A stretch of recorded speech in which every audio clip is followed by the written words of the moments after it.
जो गलत कार्य करेंगे हम उनके विरुद्ध है। रिश्वत मांगता है, को परेशान करता है तो हमसे मिले। यह मामला बहुत जोरदार है। यह फाइलें भाजपा के पूर्व कार्यकाल, पूर्व बोर्ड के अंदर ये गायब हुई है। यहाँ पे जो आमेठ शहर में जो पोल लगे हैं, विद्युत पोल, उसमें भ्रष्टाचार के आरोप है।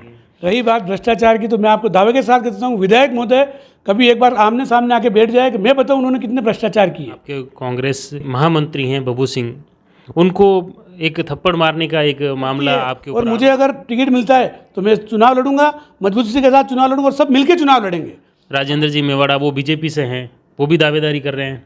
आप एक ही घर में आप कांग्रेस से दावेदारी कर रहे हैं, तो नेता प्रतिपक्ष के पिताजी को ही कई बार माननीय विधायक महोदय धमका चुके हैं। बहुत जल्दी हम इसका एक प्रेस कॉन्फ्रेंस करेंगे, एक धरना प्रदर्शन करेंगे हम आमेठ में, और इस चीज़ का पूरा हम स्पष्टीकरण करेंगे। लेकिन वो धमकाने की बात करें, आपने तो उनको मार ही दिया, तो उस पर वो क्या बोलेंगे पालिका अध्यक्ष जी? मतलब खुद शामिल है।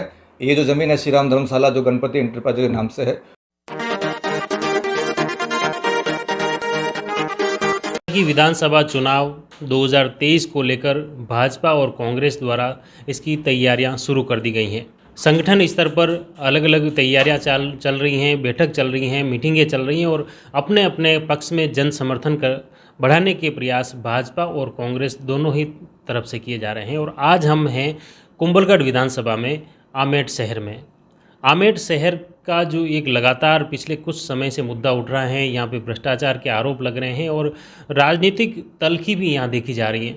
यहाँ मौजूदा विधायक सुरेंद्र सिंह राठौड़ और नगर पालिका आमेठ के अध्यक्ष कैलाश मेवाड़ा के बीच में, और इनको लेकर एक दूसरे पर लगातार आरोप प्रत्यारोप भ्रष्टाचार को लेकर लगे हैं। कई बार मीडिया में भी ये मामला सामने आ चुका है। तो इस पूरे मामले को लेकर जो भ्रष्टाचार के आरोप हो, नगरपालिका में अनियमितता की बात हो, इन सभी शिकायतों, दावों और आरोपों को लेकर हमने प्रयास किया है कि आज आमेठ नगरपालिका में नगरपालिका के अध्यक्ष कैलाश मेवाड़ा से पूरे हर एक सवाल से रूबरू हुए।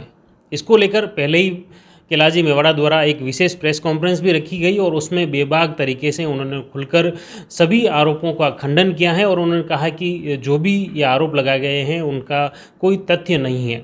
और उन्होंने एक दस्तावेज़ों का पुलिंदा बताते हुए कहा है कि ये जो भी आरोप हैं ये उनका जवाब है तथ्यात्मक। अब जानते हैं कैलाश जी हमारे साथ में हैं। सबसे पहले ये जानना चाहेंगे कि आमेठ नगरपालिका के आयुक्त कृष्ण गोपाल जी माली और उसके बाद एक संविदा कर्मी जो ट्रैप हुआ, और इसको लेकर मुख्य रूप से आरोप लग रहे हैं कि कैलाश जी का कहीं ना कहीं इसमें मिलीभगत है और उन्हीं के संरक्षण में ये भ्रष्टाचार पनप रहा है। इसके ऊपर मैं पूर्व में भी मैं अपनी बात सभी मीडिया के सामने रख चुका हूँ कि यह मेरी जानकारी में नहीं था, और जिन लोगों ने जो गलत कार्य किए हैं उनको सज़ा हुई है, और जो गलत कार्य करेंगे हम उनके विरुद्ध है। ऐसी अगर कोई और भी आपसे कोई रिश्वत मांगता है या इस तरीके की कोई आपको परेशान करता है तो हमसे मिले। हम आपके साथ मिलकर ऐसे भ्रष्ट लोगों के खिलाफ कार्रवाई कराएंगे। ये मैं बात पहले भी कह चुका हूँ और आज भी कह रहा हूँ। एक नगरपालिका में 200 फाइलों का गायब होने का जो एक प्रकरण है, लंबे समय से सुर्खियों में है। भाजपा द्वारा भी कई बार इसको उठाया गया और ज्ञापन भी दिए गए। ये क्या पूरा मामला है? यह मामला बहुत ज़ोरदार है। अपने एक कहावत है, उल्टा चोर कोतवाल को डांटे। यह फाइलें भाजपा के पूर्व कार्यकाल, पूर्व बोर्ड के अंदर ये गायब हुई है, और उनके द्वारा ही 31/1/2015 को रिटायर्ड कर्मचारी देवेंद्र सिंह द्वारा रिटायर्ड हुआ, जो उनके कार्यकाल में हुआ। ना तो उस कार्यकाल में उस बोर्ड द्वारा ना तो उनसे चार्ज लिया गया और ना ही वो फाइलें ली गई। उसी के संदर्भ में 2017 में भाजपा के बोर्ड द्वारा ही देवेंद्र सिंह को एक नोटिस जारी किया गया कि आप अपने द्वारा चार्ज स्थानांतरित करें और फाइलें और जो भी आपके पास डॉक्यूमेंट्स है वो पालिका में जमा कराए। यह भाजपा के पूर्व पिछले कार्यकाल में ये गायब हुई है, हमारे कार्यकाल की नहीं। जो कर्मचारी है इसमें देवेंद्र सिंह जो नाम आ रहा है, वो क्या रिटायर भी हो चुका है? वो देवेंद्र सिंह 31/1/2015 को रिटायर हो चुका है। रिटायर्ड होने के बाद में भी उसको 4 साल तक इन लोगों ने संविदा पर रखा है।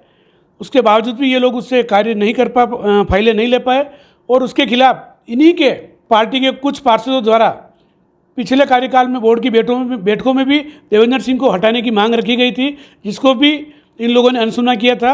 और प्रशासन शहरों के संघ शिविर के तहत लोगों के पट्टे बनाने के अंदर डॉक्यूमेंट्स की कमी पड़ी और पुराने पट्टे जमा कराकर उन्हें नए पट्टे देने की बात आई, तो सबसे पहले वीरपत्ता कॉलोनी के अंदर हमने सर्वे करवाया, जो गाडुला लोहारों की बस्ती है। उन लोगों का कहना था कि हमारे पास अब हमारी फाइलें नहीं हैं, हमारी फाइलें देवेंद्र सिंह जी के पास ही है। जब हमने उनको इस बारे में नोटिस दिया तब जाके हमें ये मामला पता चला। उसके बाद हमने कंटिन्यू, बाकायदा हम आपको ऑन रिकॉर्ड बता सकता हूँ कितने उनको नोटिस दिए, क्या क्या चीज़ हमने उनके खिलाफ़ कार्रवाई की, और हमने उनके खिलाफ़ यहाँ तक आमेर थाने में मुकदमा तक दर्ज करवाया हुआ है कि उनके द्वारा फाइलें अभी तक नगर पालिका में चार्ज नहीं दिया गया और फाइलें जमा नहीं कराई गई है। मतलब कर्मचारी रिटायर हो जाता है और वापस संविदा पे लग जाता है, उसकी पेंशन बन जाती है और उसका चार्ज अभी तक हैंड ओवर नहीं होता, आज दिन तक नहीं हुआ है। पुराने बोर्ड का ये कार्य था कि उससे चार्ज लेते, उसके बाद उसकी पेंशन चालू करवानी थी। उन लोगों ने ना तो चार्ज लेते हुए सारी चीज़ उसकी कर दी, उसको पेंशन और जो भी उसको लाभ मिलने चाहिए सारी चीज़ें उसको मिल रही है। उसके बावजूद भी उस व्यक्ति ने आज दिन तक ना तो नगर पालिका में वो फाइलें जमा कराई है, ना अपना चार्ज हस्तांतरण किया है। दूसरा एक मामला लगातार सुर्खियों में रहा है, यहाँ पे जो आमेर शहर में जो पोल लगे हैं, विद्युत पोल, उसमें भ्रष्टाचार के आरोप लगे हैं। मैं आपको बता दूं कि ये पोल की जो बातें कर रहे हैं, ये पूरी टेंडर प्रक्रिया है। एक पूरा गवर्नमेंट का जो टेंडर का रूल्स है, नियम है, उसके अंदर टेंडर होते हैं, उसकी सेंक्शन। आपको बता दूं कि विद्युत के अंदर उदयपुर संभाग और जोधपुर संभाग के अंदर पाली में इसके एसी बैठते हैं, ना तो कोई जयन अयन लेवल का अधिकारी भी नहीं देता है। एसी लेवल का अधिकारी इसकी रेट अप्रूव करता है, उसकी क्वालिटी वो चेक करता है और उसकी सेंक्शन वो देता है, और उसके लगने के बाद में बिल तक पर उसके एसी के सिग्नेचर होते हैं, उसके बाद में उसको पेमेंट किया जाता है।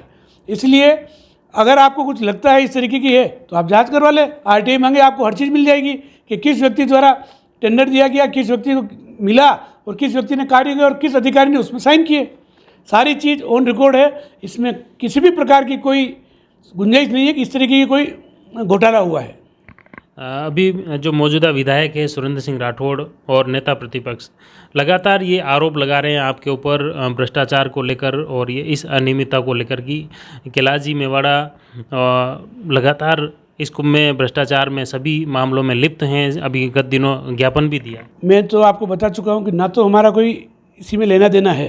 रही बात भ्रष्टाचार की, तो मैं आपको दावे के साथ कहता हूँ, विधायक महोदय कभी एक बार आमने सामने आके बैठ जाए कि मैं बताऊँ उन्होंने कितने भ्रष्टाचार किए। आज मैं आपको भ्रष्टाचार के अंदर मैं और कहीं नहीं जाके सबसे पहले मेरे नगर की बात करता हूँ।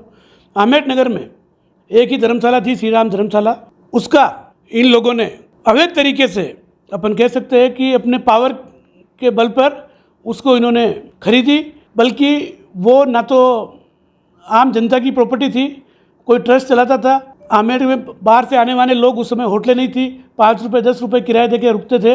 ये उनका सबसे पहला घोटाला है जब ये पहली बार विधायक बने। उसमें क्या रहा फिर? इस घोटाले में कोई जांच हुई, कार्रवाई हुई? ये तो मेरी जानकारी, मुझे ये जानकारी में ज़रूर है कि ये मुद्दा विधानसभा में भी उठा था। इसके आगे की मुझे जानकारी नहीं, इसकी आगे की आपको जानकारी जुटा के तो इसमें कांग्रेस को फिर ये जो भ्रष्टाचार का मुद्दा है, अगर वास्तव में ऐसा है तो कांग्रेस को मुद्दा क्यों नहीं बनाया? कांग्रेस इसके लिए आवाज़ उठा के आगे भ्रष्टाचार को खोलने के प्रयास क्यों नहीं किए? यह मुद्दा कांग्रेस के विधायक द्वारा ही उनके कार्यकाल में उठाया गया विधानसभा में, तब हम लोगों को पता लगा कि ये वास्तव में एक बड़ी साजिश के तहत एक घोटाला था। एक मुद्दा सुर्खियों में है यहाँ पर, आपके कांग्रेस के महामंत्री हैं बब्बू सिंह, उनको एक थप्पड़ मारने का एक मामला आपके ऊपर आरोप भी लगा और ये सुर्खियों में आया था। ये क्या मामला है? ऐसा कोई मामला नहीं है। हमारे कांग्रेस के नेता योगेंद्र सिंह परमार को प्रदेश सचिव बनाया गया, तो उनके सम्मान में प्रोग्राम रखा था ब्लॉक अध्यक्ष जी द्वारा। उस सम्मान समारोह होने के बाद में ग्रुप फोटो खिंचवा रहे थे। उस समय सब अपनी अपनी फोटो पोजीशन ले रहे थे। उस समय बब्बू सिंह जी मेरे आगे खड़े हुए, तो मैंने उनको हाथ से साइड में किया, तो उनको लगा मैंने कहीं मारी, इस तरीके से है। बाकी ना तो ऐसा कोई मैटर हुआ, ना ऐसा कोई विवाद है। ये जैसे चर्चा में आती हैं अलग अलग, जैसे भाजपा द्वारा भी कहा जा रहा है कि अभी विधानसभा चुनाव है, इसकी आप भी तैयारी कर रहे हैं, दावेदार भी हैं, योगेंद्र सिंह जी भी दावेदार हैं, दिलीप सिंह जी राव भी दावेदार हैं, तो इनको लेकर कहीं न कहीं टकराव की स्थिति बन रही है कि कहीं दावेदारी में मैं आगे रहूँ, वो ले जाएगा टिकट, इस तरह की खींचतान है? इस तरह की कोई बातें नहीं है। हम सभी एक है। आपको बता दूं कि जिस दिन ये आप बब्बू सिंह जी वाली बात है, उस दिन मैं और योगेंद्र सिंह दोनों पनौतिया कैंप में साथ में थे। आज भी यहाँ कैंप हो रहे, हम साथ में जा रहे हैं। दिलीप सिंह जी हमारे साथ है, सूरज सिंह जी हमारे साथ, जितने भी दावेदार हैं सब एक है। कांग्रेस पार्टी जिसको भी टिकट देगी, सभी एक साथ मिलकर चुनाव लड़ेंगे। हाँ, दावेदारी सब करते हैं, मैं भी कह रहा हूँ। मुझे भी अगर पार्टी नेतृत्व मुझे मेरे पे अगर विश्वास करती है और मुझे अगर टिकट मिलता है तो मैं चुनाव लड़ूंगा, मजबूती से के साथ चुनाव लड़ूंगा और सब मिलके चुनाव लड़ेंगे। हमारे इसी आपस में कोई इस तरीके की नहीं है कि उसको टिकट मिला तो ये होगा। जिसी को भी टिकट मिले सभी कार्यकर्ता एक साथ होकर कांग्रेस पार्टी का विधायक बनाएंगे और एक साथ मजबूती से चुनाव लड़ेंगे। अगर आपको टिकट मिलता है तो आप एक तरह से अभी शहर के मुखिया हैं, तो विधानसभा तो बहुत लंबी चौड़ी है और ख़ासतौर कुंभलगढ़ एरिया पूरा ग्रामीण एरिया है, तो वो आपके लिए चुनौतीपूर्ण नहीं होगा? इस क्षेत्र में पिछले कई सालों से हम सक्रिय है, इसलिए हमारे पूरा विधानसभा क्षेत्र का एक एक गांव हमने देखा है, इसलिए कोई चुनौतीपूर्ण नहीं। अगर पार्टी मेरे पे विश्वास करेगी तो हम बिल्कुल मजबूती से चुनाव लड़ेंगे और पूरे क्षेत्र में एक अलग ही माहौल बनेगा जो उस समय वक्त आपको सबको बता देगा। अगर किसी दूसरे सदस्य को टिकट मिलता है तो आपका क्या रुख रहेगा? मैं अब आपको बता रहा हूँ, किसी को भी कांग्रेस पार्टी टिकट दे, हम सब एकजुट होकर मजबूती के साथ चुनाव लड़ेंगे और इस बार कांग्रेस का विधायक बनाएंगे। जैसा देखा जाता है कि आप पहले 2009 में निर्दलीय चुनाव लड़े और आपके भाई हैं राजेंद्र जी मेवाड़ा, वो बीजेपी से हैं, वो भी दावेदारी कर रहे हैं। आप एक ही घर में आप कांग्रेस से दावेदारी कर रहे हैं, तो ये चुनाव के वक्त कहीं सिचुएशन गड़बड़ाएगी तो नहीं? ऐसी कोई बात नहीं है, हर व्यक्ति स्वतंत्र है, उनकी विचारधारा उनके साथ बीजेपी के साथ है तो और मेरी विचारधारा कांग्रेस के साथ है। इसमें इस तरह की किसी बात की प्रॉब्लम नहीं है। जिनको टिकट मिलेगा वो अपनी पार्टी के लिए कार्य करेगा। पार्टी के लिए तो परिवार भी तो पहले रहता है। परिवार एक अलग चीज़ हो गई और राजनीतिक अलग चीज़ हो गई। आप अमूमन देख लीजिए कई जगह पे एक भाई किसमें है कोई अलग है, तो इससे विचारधारा अपनी अलग अलग हो सकती है। विचारधारा अलग चीज़ हो गई और परिवार एक अलग चीज़ हो गया। तो ऐसा तो नहीं है कि जैसे कांग्रेस हो बीजेपी हो परिवार अपना, तो भले राजेंद्र मेवाड़ा विधायक बन जाए या मैं बन जाऊँ, एक ही बात है, अपनी चलनी चाहिए। हमारी ऐसी कुछ नहीं है, हमें चला के क्या करना है। दुनिया हमें जानती है, दुनिया से प्रेम ना तो राजनीतिक से कुछ होता है।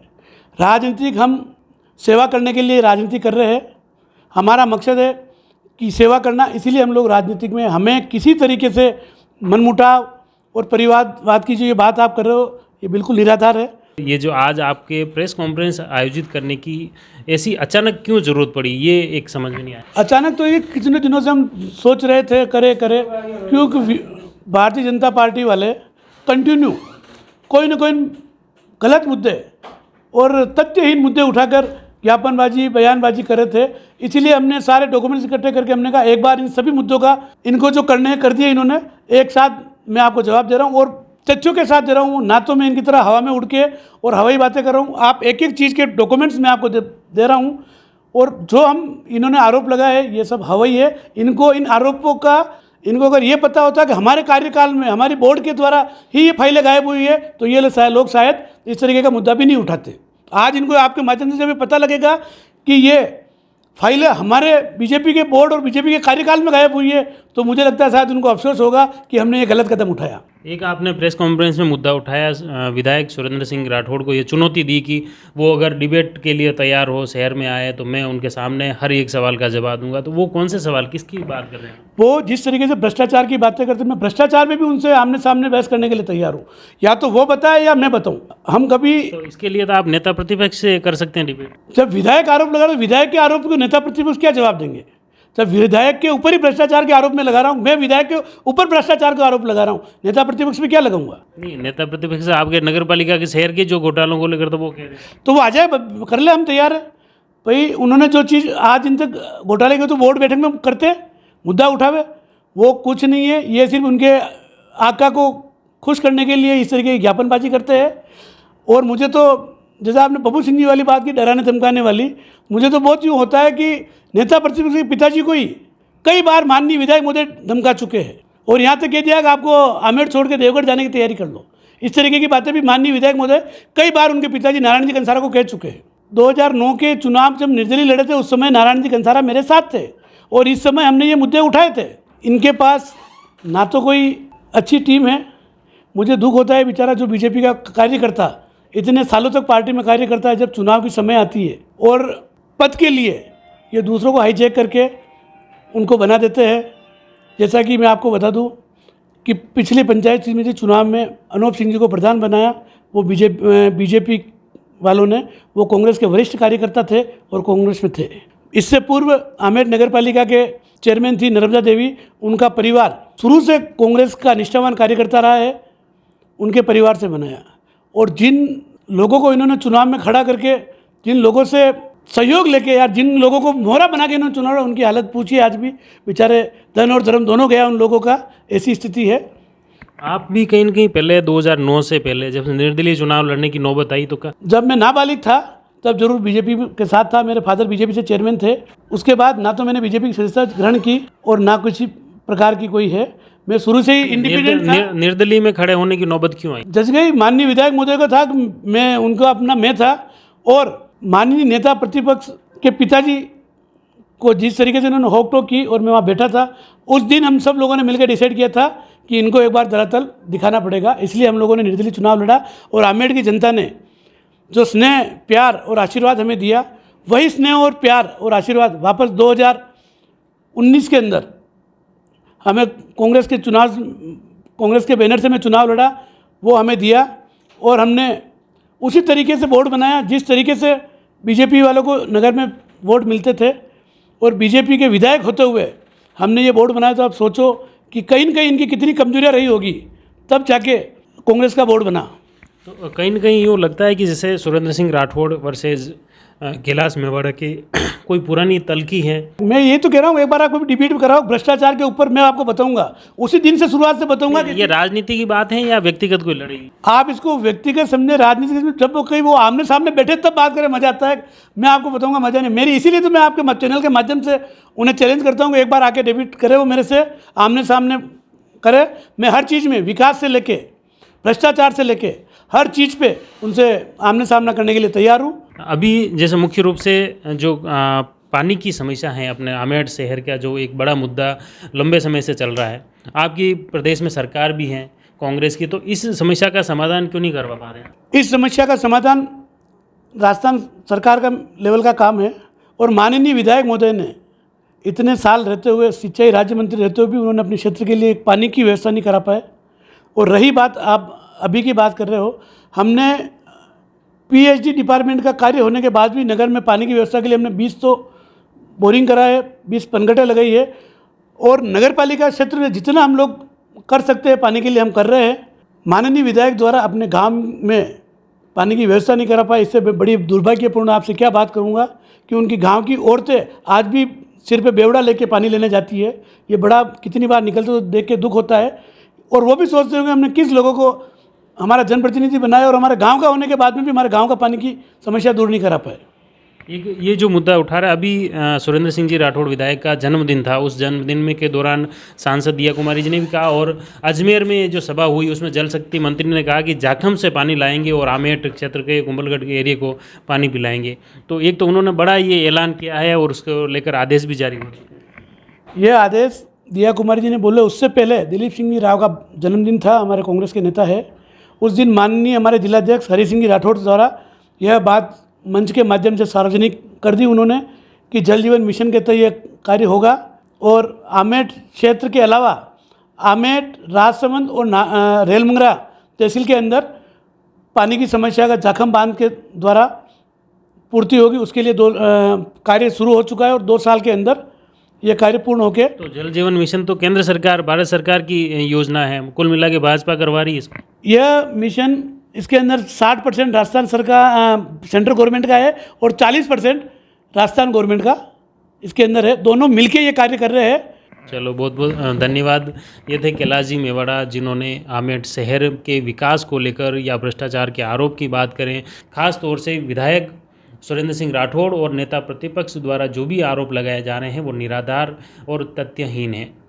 और साथ ही इन्होंने एक ऐलान कर दिया है कि आने वाले विधानसभा चुनाव में अगर कांग्रेस उन्हें टिकट देती हैं, दावेदार वो हैं अभी, और तो निश्चित तौर पर वो सुरेंद्र सिंह राठौड़ को बड़े अंतर से हराएंगे।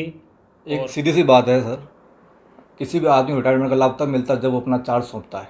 तो मतलब उस अधिकारी ने अपने चार्ज नियमानुसार सौंप रखे हैं तब उसको पेंशन मिल रही है। और इसी कर्मचारी को, जिस पे पालिका अध्यक्ष जी आरोप लगा रहे हैं कि भाई भाजपा ने भी रखा है, तो इन्होंने स्वयं ने भी उस कर्मचारी को रखा है। अब उनके आपस में कुछ मन मुटाव हुआ, रही बात दोस्तों फाइल गायब होने की, तो ये विषय इनके कार्यकाल में उठा भी, इन्होंने भी इस चीज़ का पुष्टि की कि हम यहाँ से 200 फाइलें गायब है, उन्होंने उस कर्मचारी को नोटिस दिया है। बहुत जल्दी हम इसका एक प्रेस कॉन्फ्रेंस करेंगे, एक धरना प्रदर्शन करेंगे हम आमेर में, और इस चीज़ का पूरा हम स्पष्टीकरण करेंगे। उनका एक आरोप ये भी है कि विधायक किसी इस तरह से बिल्कुल कोई नगर के विकास में कोई योगदान नहीं कर रहे हैं। नहीं, ये केवल राजनीतिक आरोप है। माननीय विधायक जी ने यथासंभव पूरा प्रयास किया हुआ है। पूर्व में नर्मदा देवी जी का बागवान का जो कार्यकाल था, उसमें 12 करोड़ की टंकी और पाइपलाइन बिछी थी आमेर में, जो अपने आज तक के इतिहास में सबसे बड़ा काम है पाइपलाइन का। तो वो अच्छा काम हुआ है, ऐसे बहुत से अनेक काम हुआ है। अब ये दुर्भाग्य की बात है कि सरफेस वाटर अपने आसपास में नहीं है, और वर्तमान में जब भारतीय जनता पार्टी का बोर्ड नहीं बन पाया और आमेर की जनता ने कांग्रेस का राज देख, तो हो सकता है कि कांग्रेस को मौका दिया, लेकिन नगर अध्यक्ष आज कांग्रेस का है। उसके बावजूद ये स्थिति है कि बागेरी में पानी है, बागेरी की पाइपलाइन आमेर आती है, तो कैलाश जी मेवाड़ा साहब आज तक उसमें कुछ इम्प्रूवमेंट नहीं कर पाए। भाई आज उनको पता है कि सरफेस वाटर नहीं है, तो एक तत्काल फर्स्ट एड के माध्यम से भी मान लो बागेरी से मान लो भी 3 लाख लीटर पानी मिल पा रहा है। अनुबंध हो सकता है 4 महीने का हो, तो आज उसका राजनीतिक प्रभाव का फ़ायदा आमेर की जनता को नहीं मिल पाया। वो चाहते तो उसको 6 lakh litre 8 lakh litre CP साहब से बोलते। हालांकि ये डिमांड हमारे विधायक साहब ने बहुत बार की है। वर्तमान में गोसुंडी भी आए थे, तभी उनको कहा था कि भाई ये चीज़ें होनी चाहिए, लेकिन वो हुई नहीं। आप पर भी एक आरोप लगाया गया है कि नगर के मुद्दे इतने नहीं उठाते हैं, जो पालिका में पोस्टर बैनर लगाए जा रहे हैं कार्यक्रम में, उसमें आपके विधायक जी दिख रहे हैं कि नहीं दिख रहे हैं? ये तो पूरा मतलब कि गलत आरोप है। मेरे पास में कम से कम 25 ज्ञापन मैं अभी आपको बता सकता हूँ। हमने बोर्ड की बैठकों के अंदर कमेटी का गठन से लेकर नगर में सीसीटीवी कैमरे लगाने के लिए, रोडों के लिए, पनघट के लिए, अनेकों विषय पर हमने ज्ञापन दिए। इतना निम्न स्तर का हो चुका था कि इन्होंने ये इवन कभी कभी पत्रिकाओं में तो नेता प्रतिपक्ष का नाम भी नहीं होता था, तो हमको ये भी कहना पड़ा भाई साहब संवैधानिक रूप से नेता प्रतिपक्ष का नाम भी लगता है। मैं हालांकि अशोचित आंख से कभी मिला नहीं हूँ, लेकिन मैं उनकी तारीफ़ करता हूँ। मैंने हाल ही में गणगौर उत्सव देखा, उस बंदे ने बड़प्पन के तौर पर पूर्व विधायक, वर्तमान विधायक सभी का सम्मान किया। ऐसी यहाँ चीज़ आमेर में कुछ भी नहीं है। एक जो विषय और निकल कर आ रहा है कि विधायक तो पूर्व में भी लोगों को धमकाते रहे हैं, और उसमें उन्होंने आपके पिताजी का भी जिक्र किया है कि आपके पिताजी को कई बार धमकाया उन्होंने। देखो, भारतीय जनता पार्टी एक परिवार है, नोक-झोंक भी हुई है। आज हम साथ बैठे हैं तो ये हमारा संस्कार है। आज हो सकता है कभी हम नोक-झोंक भी हुई हो हमारे पास में, लेकिन आज हम मिलकर काम कर रहे हैं, पार्टी के लिए काम कर रहे हैं और मिलकर काम कर रहे हैं, तो ये हमारे लिए बड़ी बात है। रही बात धमकाने की, हो सकता है उनका स्वभाव में कुछ चीज़ चुभी हो उसी को, लेकिन वो धमकाने की बात करें, आपने तो उनको मार ही दिया, तो उस पर वो क्या बोलेंगे पालिका अध्यक्ष जी? जो लोग वहाँ मौके पे मौजूद थे, जो प्रत्यक्षदर्शी थे, खुद बबू सिंह जी खुद गवाह है कि उन्होंने मेरे साथ में कुछ अभद्र व्यवहार किया है, और उन्होंने जो धक्का नहीं दिया, एक अच्छे तरीके से उनके मतलब लगाया है कुछ। एक कोई श्री राम धर्मशाला का बता रहे हैं कि उस पूरे प्रकरण पर आते आते भारतीय जनता पार्टी न जाने क्यों चुप हो जाती है, शायद उसमें विधायक जी लिप्त है, इसलिए भारतीय जनता पार्टी बोल नहीं पाती है। ये विषय तो वास्तव में समझ से परे हैं जो उठाया उन्होंने कैलाश जी। जहाँ तक मुझे इसका जानकारी है, और जानकारी मुझे पूरी तथ्यात्मक सही भी है, कि उसमें खुद इनके परिवार के बड़े भाई साहब, इनके राजू भाई साहब, वो भी शामिल है इसमें, मतलब खुद शामिल है। ये जो ज़मीन है श्री राम धर्मशाला जो गणपति इंटरप्राइज के नाम से है, वो 4 पार्टनरों के नाम से रजिस्टर्ड है, और उसमें खुद माननीय मेवाड़ा जी भी इसमें शामिल है। अब वो खुद शामिल होते हुए अगर कुछ आरोप लगा रहे हैं, तो ये तो बिल्कुल समझ से परे बात है। या तो उनका कोई स्वार्थ सिद्ध नहीं हो पा रहा वहाँ पर, या कोई इनके बनरी आपस में कुछ तालमेल कमी है, तो वो विषय देखो तथ्यों का विषय नहीं है, वो केवल लोगों को उलझाने का विषय है। एक उन्होंने आज विधायक जी को कि आए और मेरे साथ कहीं पर भी किसी भी चैनल पर या आमेर नगर के किसी भी चौराहे पर खुली सीधी बहस करें। विधायक जी की बात तो आप छोड़िए, उनसे बोलिए, आप मुझसे बहस कीजिए। उन्होंने कभी भी बोर्ड की बैठक साल में एक बैठक अलग वो बैठक नहीं कर पाते हैं, वो कभी अपने पार्षदों से रूबरू नहीं हो पाते हैं। सबसे बड़ी बात, हमने हर बैठक में उनको कहा होगा कि आप विकास की पारदर्शिता के लिए कमेटियों का गठन कीजिए। आज तक 4 साल पूरे मतलब हो चुके हैं, अभी तक कोई निर्माण कमेटी या कोई भी कमेटी नहीं बनी है। ऐसे कई विषय हैं जो विषय उनको खुद में सुधारना चाहिए, वो विधायक जी पर आरोप लगा रहे हैं, तो वो बिल्कुल अर्थहीन है। श्री राम धर्मशाला का जो मुद्दा उठा, उसमें मुख्य रूप से उनका ये आरोप है कि वो जमीन वही धर्मशाला की थी, जनहित का वो था, और इन्होंने खरीद ली। ये आरोप है विधायक के ऊपर। मुझे तो अभी भी हंसी आ रही है इस आरोप के ऊपर भी उनके, कि हालांकि ये मेरा जनहित का मुद्दा भी नहीं है। ये वो इस ज़मीन खरीद में उनके परिवार के लोग भी शामिल हैं, और तो वो जब वो खुद शामिल है और ये आरोप लगा रहे हैं, तो हो सकता है कहीं ना कहीं इनका आर्थिक हित कहीं ना कहीं सिद्ध नहीं हो पा रहा है।